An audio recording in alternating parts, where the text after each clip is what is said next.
Jay-Z is making one of the most explosive claims of the entire legal battle. Not only is he saying the accusations against him were false, but now he's accusing attorney Tony Buzbee of allegedly inventing a death threat narrative to help support a case that never should have moved forward in the first place. And if these allegations are proven true, the implications could be massive. What's going on, everybody? Welcome back to the channel. Today we're talking about a major update in the ongoing legal war between Jay-Z and attorney Tony Buzbee. According to the newly reported court filings, Jay-Z's legal team is now alleging that Buzbee fabricated or exaggerated claims involving death threats connected to the accuser in the case that previously accused Jay-Z and Diddy of sexual assault.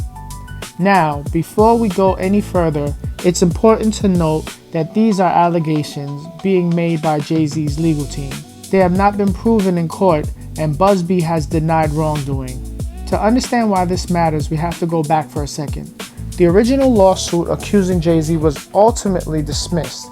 Since then, Jay-Z has gone on the offensive, filing lawsuits of his own and arguing that the accusations caused serious damage to his reputation, business interests, and personal life. But now, the fight appears to be shifting. Instead of simply arguing that the allegations were false, Jay-Z's team is questioning how the entire case was handled.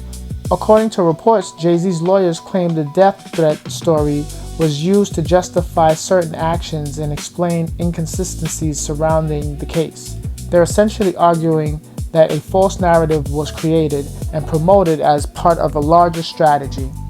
That's a very serious accusation, and it's one that can become a major focal point as the legal battle continues to play out in court.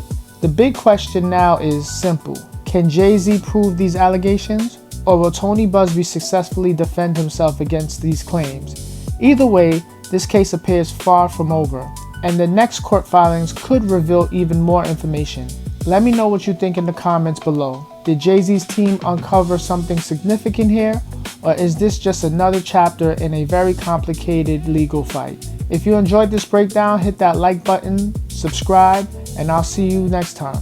Peace. So with this situation with Jay-Z and Tony Buzbee, I kind of hope that Jay-Z destroys this guy, because he's an ambulance chaser. He's one of those guys that he tries to get money by creating narratives or doing things to, add on to something that's not true.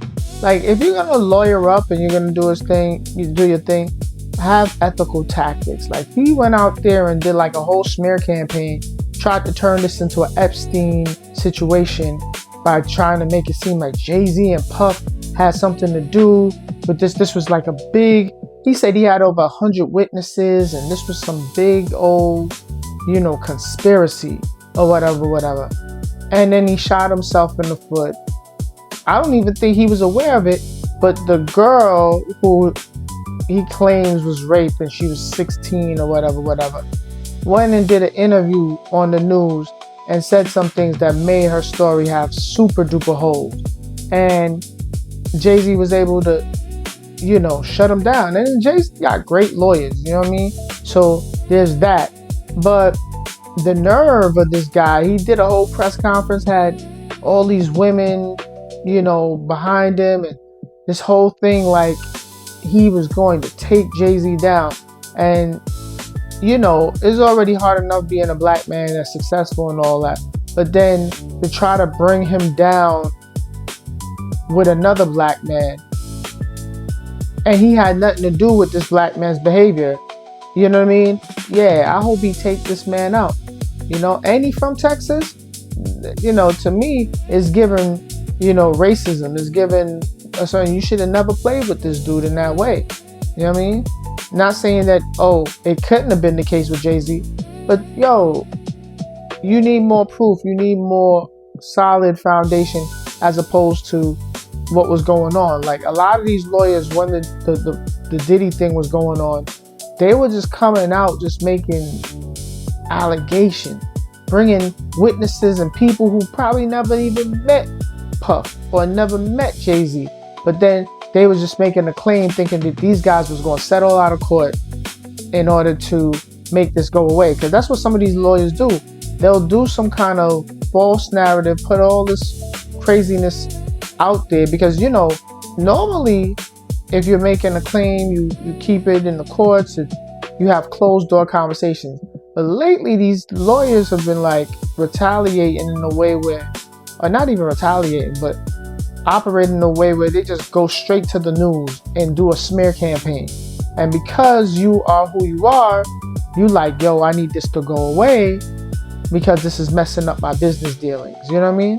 Because the court of public opinion is a real thing. Like, you're guilty before proven innocent in some people's eyes.